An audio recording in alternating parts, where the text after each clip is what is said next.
worldwide, Agent A, reporting live from Cape Canaveral, MK, big sight, let's ride. Back in time. 3 more Saturdays, folks. 3 more Saturdays until this great sport of ours returns to the field. And I say 3 Saturdays, some of y'all may be confused. Week 0 is in 2 weeks. I don't count week 0 as the official start to the college football season. So in my mind, it is 3 weekends until college football returns for the 2025 season. Welcome into the Air Raid with Parker Kelley on 102.5 The Game, across the game, Nashville Sports Network. I've got an exciting episode planned. I am back. My preseason top 25, PK's preseason top 25. Listen, this list is going to get a lot of reaction, and I am ready. I am prepared. I am excited to share my list with you. I have a question. Is there a Travis Hunter epidemic in college football? I have the answer coming up later on in the show. And then finally, I wanted to give an early review of the new SEC football documentary, Any Given Saturday, on Netflix. Full disclosure, I am a couple episodes in, so I don't have a full review for you, but I have seen the first couple of episodes, and I will give an early review. Before we go any further, please subscribe to the Game Nashville Sports Network podcast wherever you get your fine listening materials. Not only will you find this episode of the Air Raid and every episode of the Air Raid, but you will also find all of our great podcasts that we are doing here at 102.5 The Game. And also, please follow me on the socials. I'm on Twitter or X. I'm on Instagram at Parker_Kelley10. Please give me a follow. All right. Without further ado, let's go ahead and get into this list. So if you have been a day one listener of this program, you know that I released a post-spring top 25. Well, I felt pretty good about it at the time, but there are a few tweaks that I want to make, and that's okay because that's what God made the spring for lists. And when there are not actually being games played on the field, a lot of us release our lists. Well, now, since the season is a few weeks away, now we're really starting to get ramped up.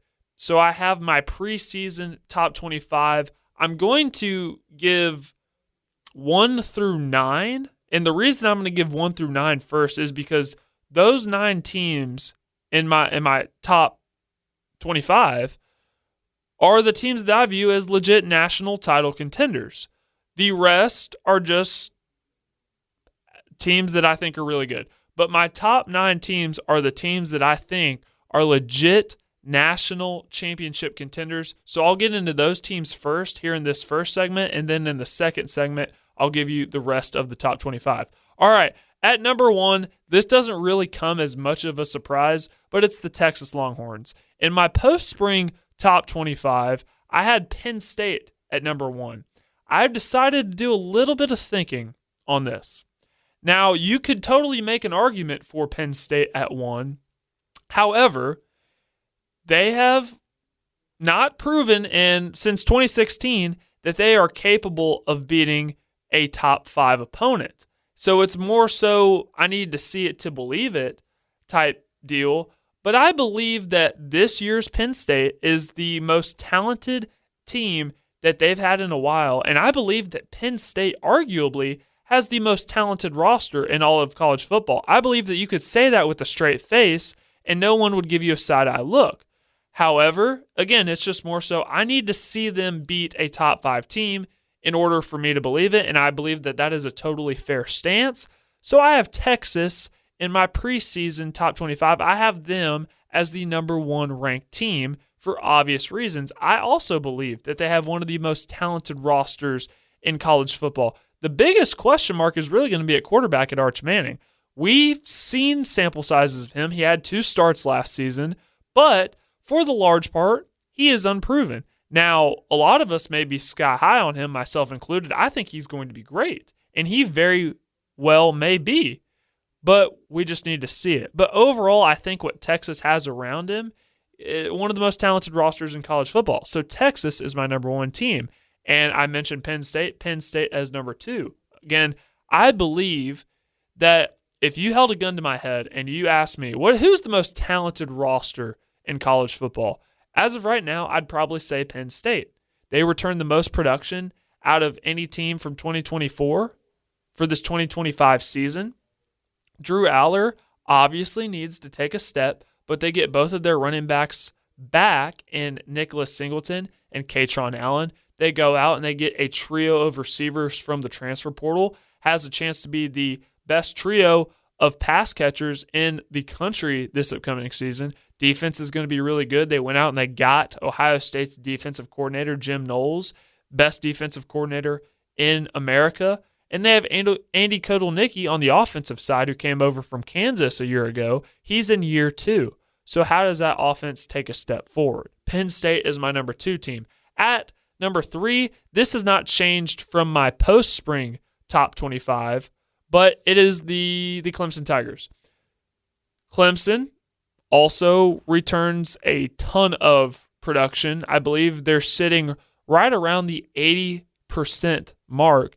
Cade Klubnik back for his senior season at quarterback. I thought last season, specifically about 3 to 4 games in, I really start thinking that's where Cade Klubnik got going. And then from that point on, he just started ramping up his play each and every week. They have a talented trio of receivers as well in Antonio Williams, TJ Moore, Bryant Wesco. The offensive line is an older veteran group. They have NFL caliber players on all 3 levels of the defensive line, linebackers, safety. This sounds like a recipe for success for Clemson, and I believe that they are going to be the top team in the ACC, and they are a legit national championship contender. At number 4, I have LSU. The reason I have LSU so high, I had them ranked at this exact same spot in my preseason, or my post-spring top 25, but a main reason I have LSU at number 4 is because of my belief in Garrett Nussmeier. I believe Garrett Nussmeier is going to be the first quarterback selected in next year's NFL draft. He's the son of a coach. I believe from a strategic standpoint, I believe his football IQ is very high. He's a gunslinger, needs to cut down on the turnovers, which I think he will do. He has some weapons, some guys that LSU brought in via the portal, Berrien Brown from Kentucky, Nick Anderson from Oklahoma. They have a deep, speedy threat already in Aaron Anderson. Caden Durham came on at running back last year as a true freshman. They have to replace their left and right tackle, but I believe that the talent that they have via recruiting from high school, I believe they're going to be able to backfill well. The defense took a big step forward in year 1 under Blake Baker after he came over from Missouri. In year 2, I see them taking another step forward. I have LSU at number 4. Alabama is going to be my 5th team. Just like Texas, they have a question at quarterback. Most of us presume that the starting quarterback come week 1 for Alabama will be Ty Simpson. Kalen DeBoer at SEC Media Days actually answered the question, if the season was to start today, who would be the starting quarterback? To which he said it would be Ty Simpson.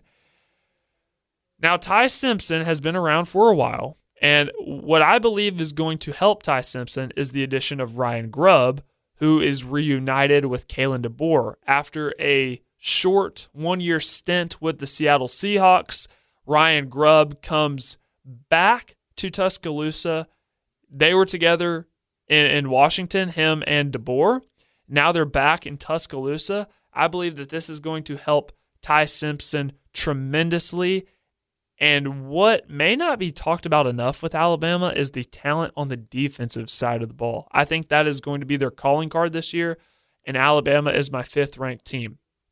Moving on to number 6, I have Ohio State. Ohio State jumped up a couple of spots from my post-spring top 25. They were number 8 in that ranking. And now in my preseason top 25, they move up to number 6. Now, I will say, I think we need to kind of cool the jets a little bit on the Ohio State National Championship talk. They are just coming off of one. They had the most players selected in this past NFL draft. They've lost a ton of production, lost a ton of starters. They do have Jeremiah Smith, who is probably the best player in America at wide receiver. They have Caleb Downs, who you can make an argument is the best defensive player in college football. They have Cody Simon, who is a linebacker who's returning. Igbinosun starting at corner, who was a starter on last year's team. So they have those players, but they're having to replace the rest. Now, Ohio State the expectation is always going to be high there regardless. They recruit very well, so I believe the talent is there. So I don't think it's out of the realm of possibility for Ohio State to make the playoff and even win a game or two. But Ohio State and Texas, those are the top 2 teams in terms of preseason odds to win the whole thing. And I just don't know if I can get there with Ohio State. I think they're going to be really good, but I don't think they are going to win the whole thing and win it for a second year in a row. But I could be wrong. I still think Ohio State is very, very talented, so they are my 6th ranked team. At number 7, Georgia. Many of you are probably surprised that I did not have Georgia higher. And understandably so. They really struggled in the run game last year, which is something that we're not used to saying about Georgia. They also really struggled with drops from their wide receivers. But they go out and they get some more wide receivers from the transfer portal. Zachariah Branch, who's one of the most electric, speedy players in the Southeastern Conference. They go and they get Noah Thomas from Texas A&M. So they have some new receivers in there. The tight end room, very talented. They go out and they get running back from Illinois, Josh McRae, who I believe was a huge get. Defensively, I think that they have NFL players on all 3 levels of the defense, which should not come as a surprise. KJ Bolden at safety played as a true freshman last year. Typically, true freshmen do not play a lot in a Kirby Smart defense.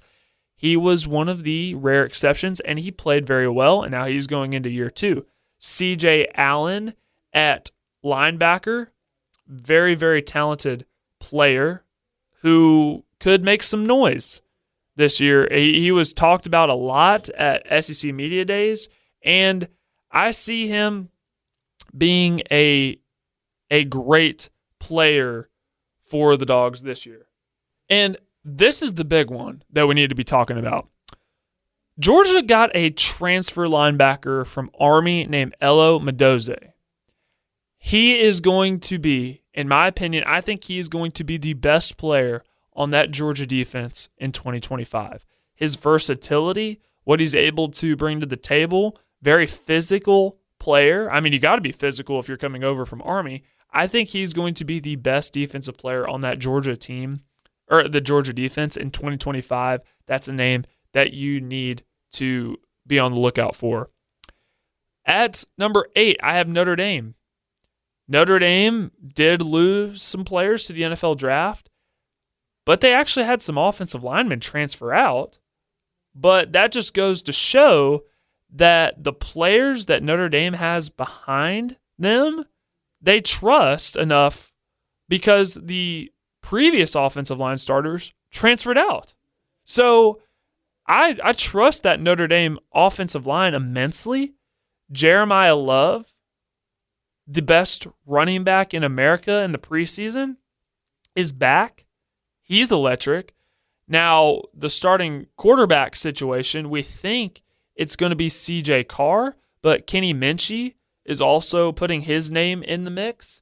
I trust that defense under Marcus Freeman, so I have Notre Dame at 8.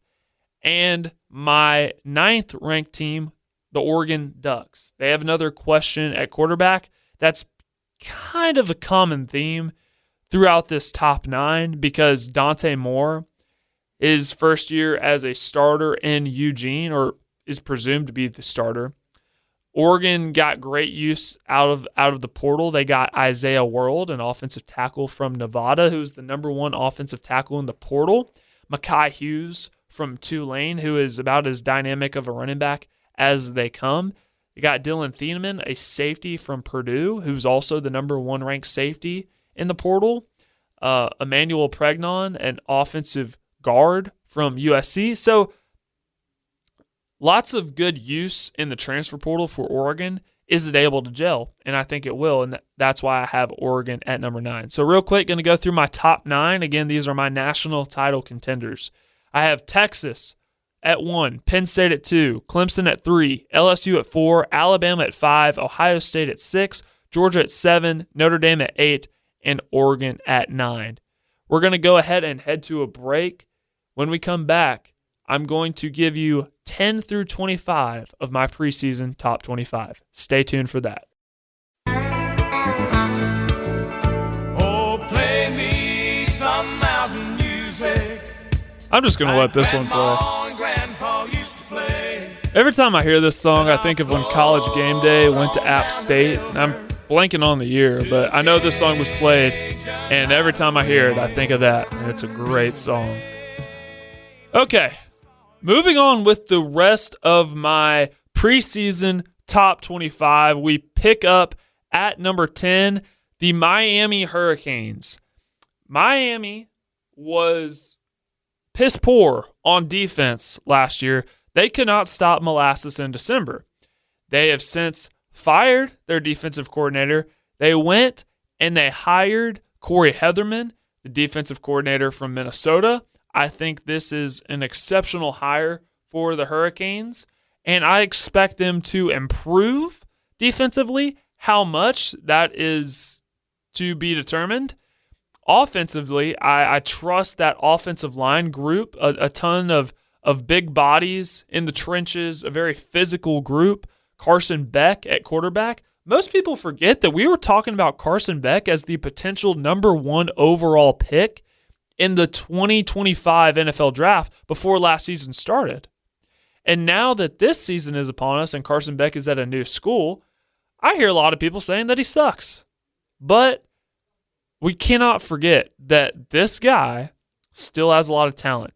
Georgia struggled with drops last year. Their run game was pretty non-existent for the normal Georgia standard. So a lot of the pressure of that offense to perform, it was on Carson Beck's shoulders, and he was having to do a lot of it by himself. I believe Miami's offense is going to be more suitable to him, so I have Miami at 10. Arizona State is at 11. This one can be pretty self-explanatory. The biggest piece that they have to replace is Cam Skattebo, but they went out and they got Kanye Udo, a running back from Army, and they have some running backs in that room that can contribute as well that were pretty solid backups for Skattebo last season. Sam Levitt returns at quarterback. Jordan Tyson, who is a potential first-round pick at receiver, he returns. Defensively, they went out and they got some players from the portal. They look to improve the secondary, and I trust that Arizona State is going to improve in that area, so I have Arizona State at 11. Oklahoma, number 12. Oklahoma was not ranked in the preseason coaches poll, but that's okay. I believe in Oklahoma. I have been very staunch. Oklahoma defensively under Brent Venables, I think is going to be really, really good, just like they were last year. Offensively was the issue, and we're not used to saying that about Oklahoma. But they go and they get Ben Arbuckle from Washington State. They bring over Washington State's quarterback coach as well, and the big fish, John Mateer. Many of you probably did not watch John Mateer last year because he was playing out on the West Coast, past a lot of people's bedtimes. I was one of the people that stayed up to watch John Mateer. I am a sicko. So I really enjoyed watching John Mateer play when I had the chance. And he was, I think he's everything he's advertised to be. And he comes over with his offensive coordinator, doesn't have to learn a new scheme. And I think that only benefits Oklahoma. And I am buying the hype. I'm buying the hype that Oklahoma, they may not end the season at number 12, but I believe going in, they are a top 12 to 15 caliber team, and I have them at number 12. Illinois. at 13. They returned 76% of last year's team. The biggest thing they have to replace, they lose their top 2 pass catchers in Zachary Franklin and Pat Bryant, who have ran out of eligibility and are now in the NFL. But they return their quarterback in Luke Altmaier.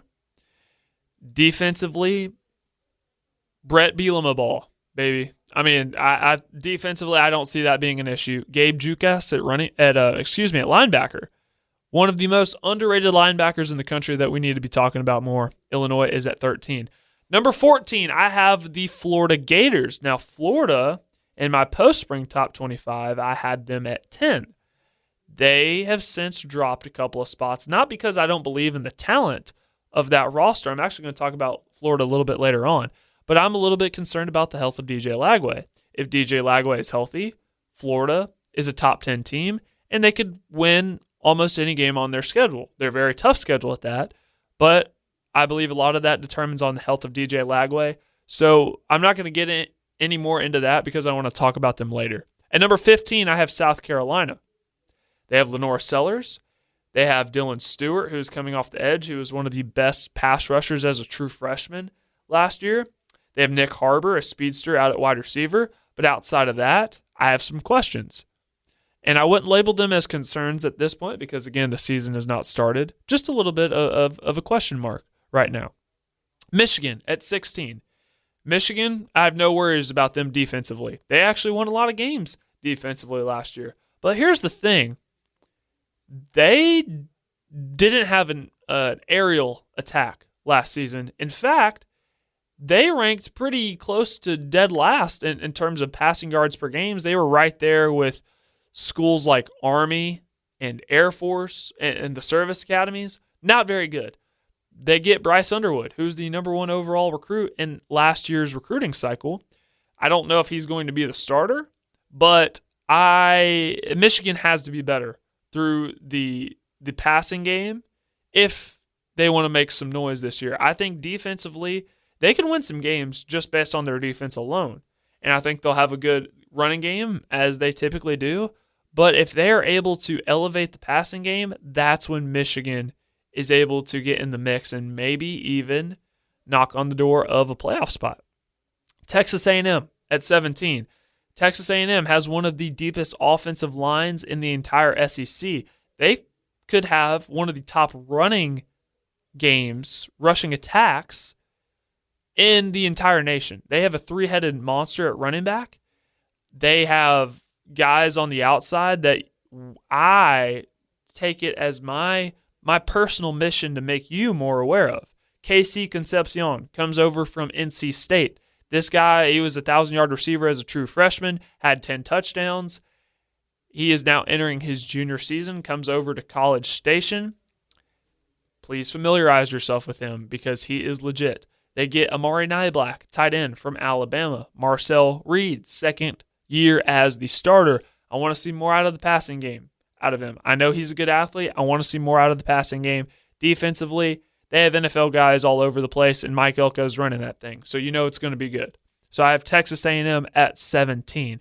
Georgia Tech at 18. The last episode I did, I gave my ACC championship game prediction in which I had Georgia Tech. I'm very high on Georgia Tech because of 2 main people. Their quarterback, Haynes King, and their head coach, Brent Key. That entire team embodies what Brent Key is all about. I think that's a sign of a great head coach. They're very physical on the offensive side of the football and the defensive side. Haynes King is a great running quarterback. Doesn't necessarily have the best arm, but I believe what Haynes King is able to do on the ground is monumental for their offense. And I believe you can get away with that at the collegiate level. You can't get away with that in the NFL, but you can in college. So I have Georgia Tech at 18. At 19, my preseason crush, my America's sweetheart maybe? Texas Tech? Texas Tech coming out of absolutely nowhere. Cody Campbell, their oil billionaire booster, basically buying most of their roster. I mean, Texas Tech, they had the number 2 ranked transfer portal class right behind LSU. They went out. It's no secret. They went out and they bought this year's team in hopes of pursuing a championship. Texas Tech has been my dark horse to make the college football playoff. I think they will play in this year's Big 12 championship game versus Arizona State. I am sky high on Texas Tech, and they are going to be an interesting case study this upcoming season. Kansas State at 20, I'm a big believer in Chris Kleinman. Their quarterback, Avery Johnson, is in year 2 as the full-time starter. Don't forget, this isn't the guy that Kansas State believed in so much that it basically forced Will Howard to transfer out, go to Ohio State, where he ended up winning a national championship. But that just shows you how much this staff, how much this school, how much this team believes in Avery Johnson. Now it'll be up to him to take the next step. Defensively, I think they're going to be very, very good. So I have Kansas State at 20. At 21, I have Ole Miss. Another quarterback question mark with Austin Simmons. We saw a small sample size of him last year in that Georgia game. I think Austin Simmons is going to be very good, and he's playing for one of the best offensive minds in the sport in Lane Kiffin. Here's the truth about Ole Miss. They didn't necessarily get it done in the transfer portal like they did last year. So I think that defense is going to take a step back. But I still see Ole Miss being a really good team, especially if they're able to get out of Austin Simmons what we all think he is capable of. So I have Ole Miss at 21. All right. Here's a team that I did not have in my post-spring top 25. Because this was when the whole Nico situation happened and he left. But since then, I've been thinking long and hard. And I have Tennessee at 22. This is not about the quarterback to me, but this is what it's about. I still believe in Tennessee on the defensive side of the ball. I think the defensive line rotation that they have is going to be very, very solid. They have Jonathan Josephs, who is a player, an edge rusher for Tennessee that we all should know by the time the season starts. Arion Carter at linebacker. Jermod McCoy. Now, he probably will not be available for the first couple of games because he tore his ACL in the spring. But he was, if that injury didn't happen, Jermod McCoy was projected to be a first-round pick at corner. Now, he still could be if he decided to declare after this year, but who knows what's going to happen with that. But flipping over to the offensive side, I believe that the offensive line is actually going to be one of the strongest parts of this Tennessee team. They got some very, very good players on the offensive line out of the portal. Wendell Moy, a guard from Arizona. Sam Pendleton, also a guard from Notre Dame, who might end up playing center. Who knows how that's going to go.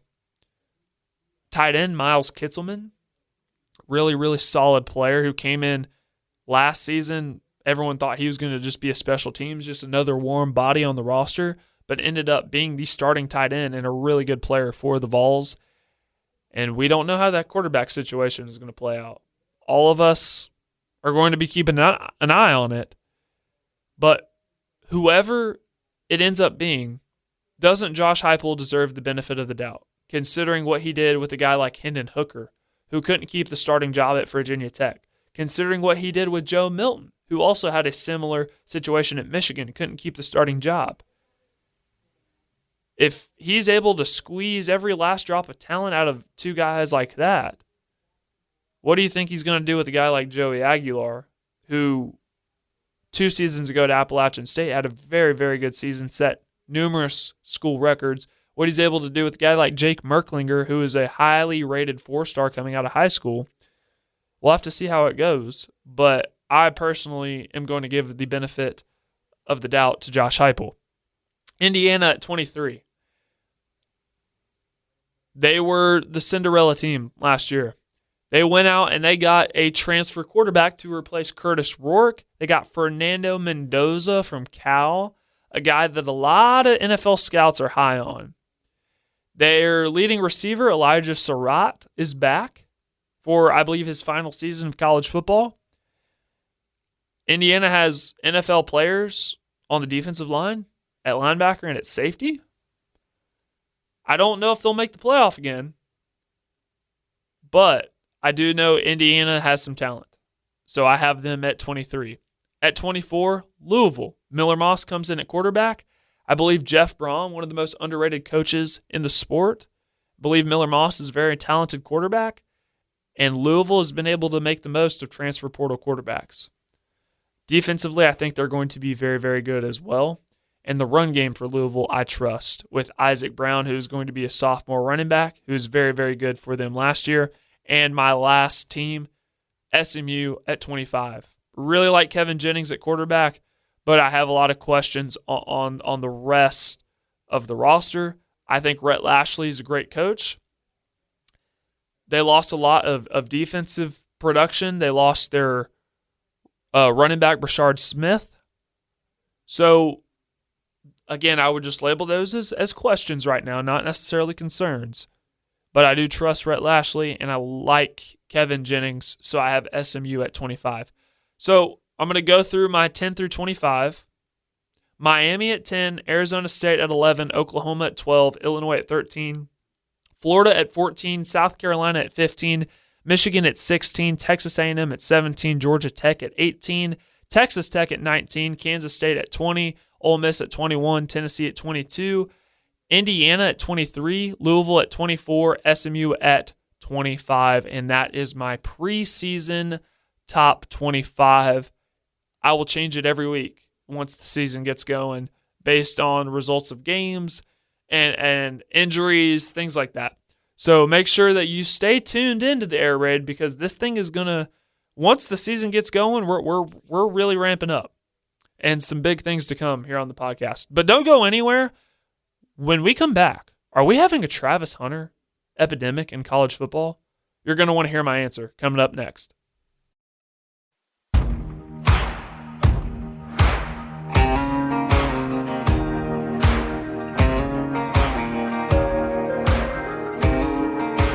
Okay, so a question that I've been thinking about for a while, and it's really a trend that I've started to notice in college football. Are we having a Travis Hunter epidemic? And what I mean by that is I'm really starting to see more players, and not to say that they haven't wanted to play both ways before, but I really think Travis Hunter started something to where he excelled so much on both sides of the ball while he was at Colorado that it's inspiring a whole new generation of players to do the same. And I really thought of two specific examples when it comes to this, the first being Boo Carter.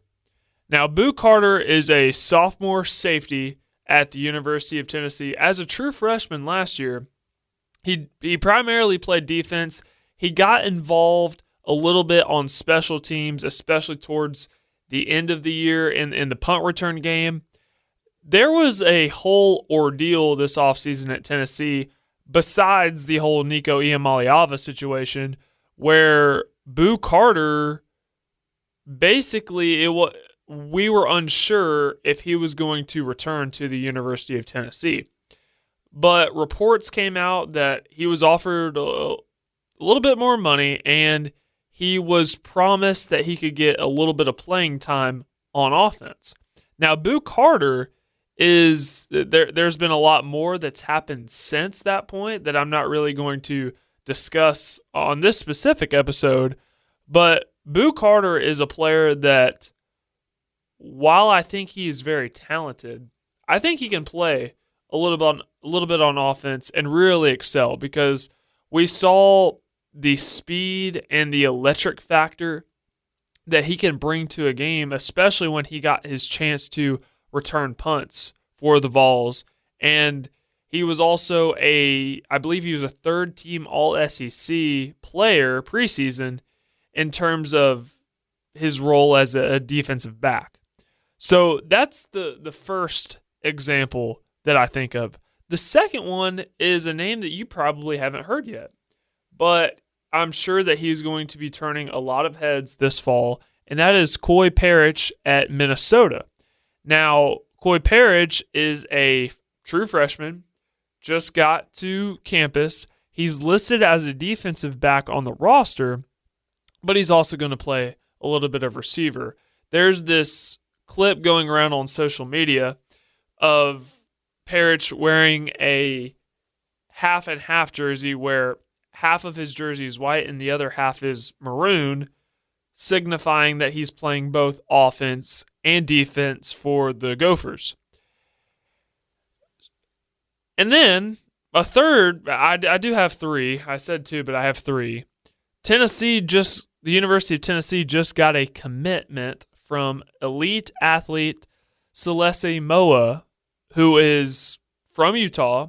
He committed to Tennessee over the in-state Utes, which is a big win for Tennessee because he's a borderline 5-star prospect.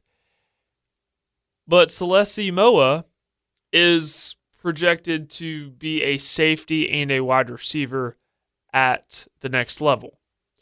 So this is a question that'll really have you thinking.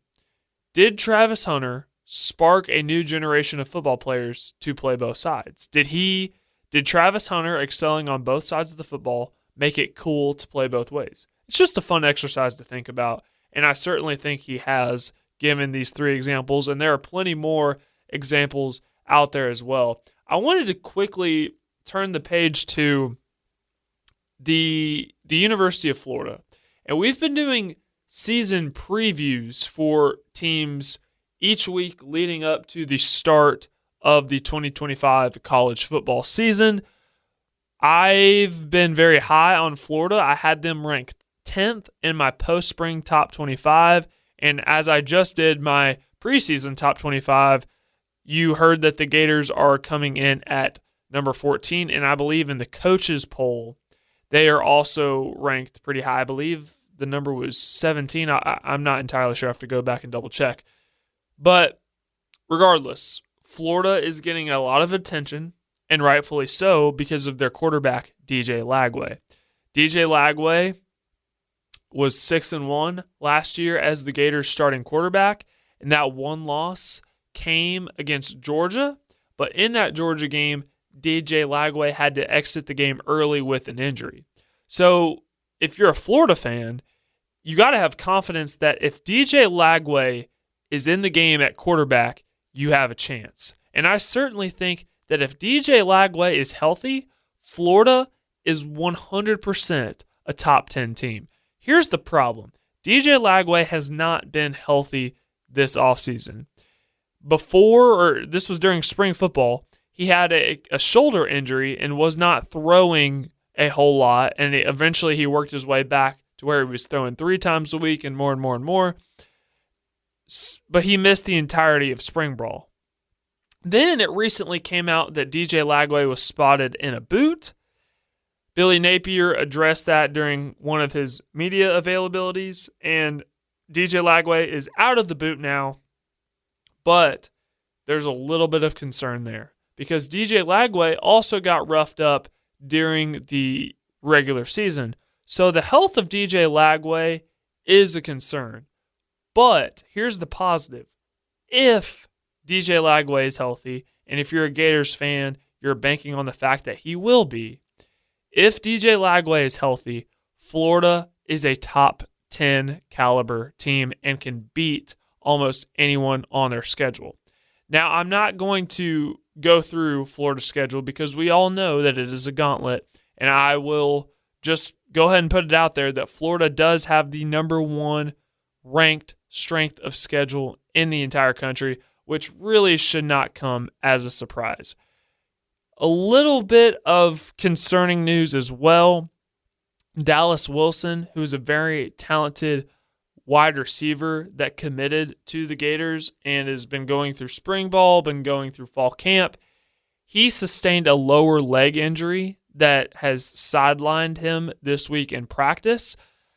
Not great, not certainly something you don't want to hear, because he will definitely be a primary target for DJ Lagway. So if you're a Gators fan, you're hoping that he is able to come back healthy. I'm going to focus on the positives and why expectations are high for Florida this year. Eugene Wilson, their star receiver, he is an absolute weapon for DJ Lagway, and I think one of the most underrated receivers in the entire conference. They have a running back by the name of Jaden Baugh. Now, Jaden Baugh, he rushed for 673 yards as a true freshman last season with 7 touchdowns. He averaged just over 5 yards a carry.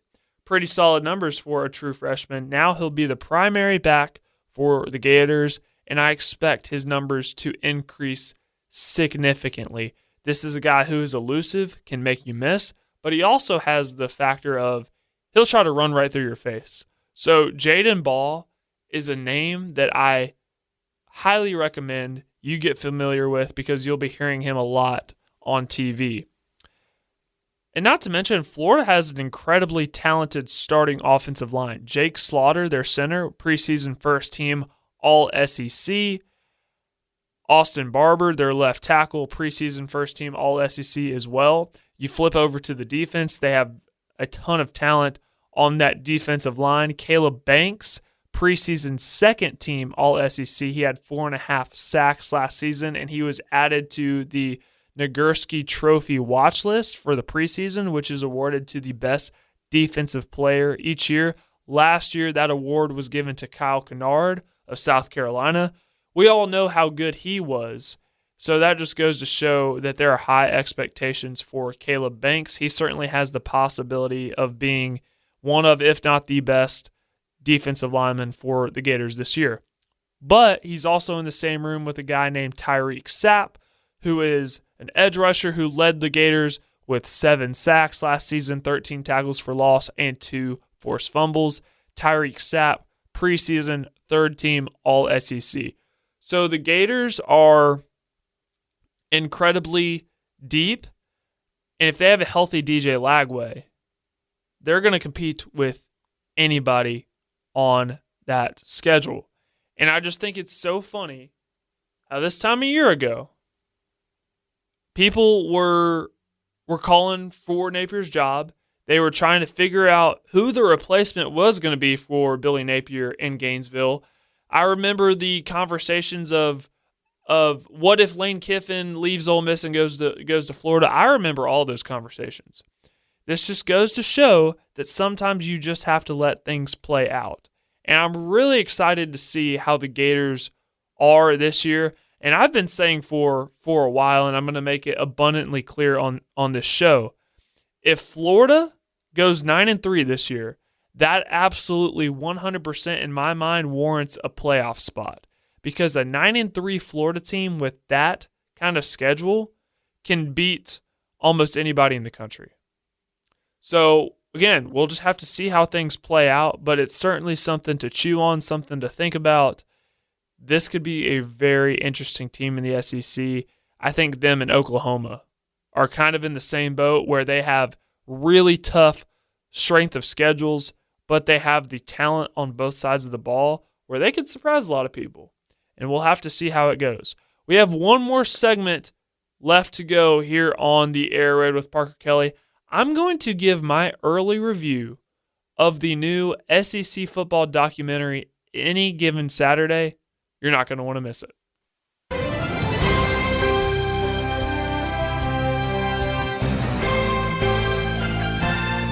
Man, does that get your juices flowing or what? So I have seen the first couple of episodes of Any Given Saturday, the new SEC football documentary on Netflix. Again, full disclosure, I'm only 2 episodes in.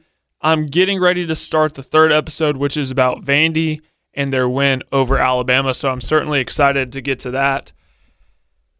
But the first episode was primarily about LSU and South Carolina, and it really focused on that game between the Gamecocks and the Tigers early on in the season, that very controversial game. I think it was very well done, and you learn a lot of things that you probably didn't know before.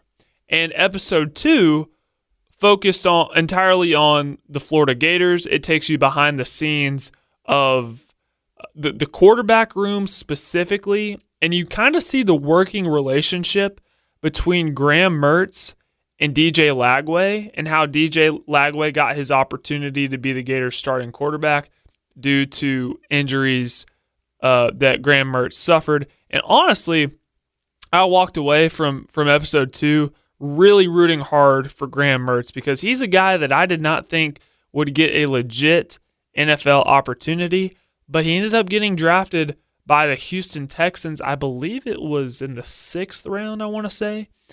But they talk about that. They show that clip in the documentary. Again, I'm only 2 episodes in, but I think this is a really great documentary in terms of giving you behind-the-scenes access of things that you may not have known during the season, but they really open your eyes, and I'm really excited. It's a 7-part documentary. I'm on episode 3. I'm very excited. I think each episode focuses on 1 to 2 specific teams. So really, really excited to get to episode 3, where it talks about Vandy and Alabama. That about does it for this episode of The Air Raid with Parker Kelley. Just one quick reminder to please subscribe to the Game Nashville Sports Network podcast, where you will get each and every episode of The Air Raid with Parker Kelley, as well as all of our great content that we're putting out here at 102.5 The Game. And please follow me on the socials at Parker_Kelley10. I'll have another episode for you this same time next week. We're getting close, and this podcast is really going to start ramping up the content. So make sure you're stay tuned for that. Have a blessed and safe weekend. God bless, and we'll talk to you same time next week.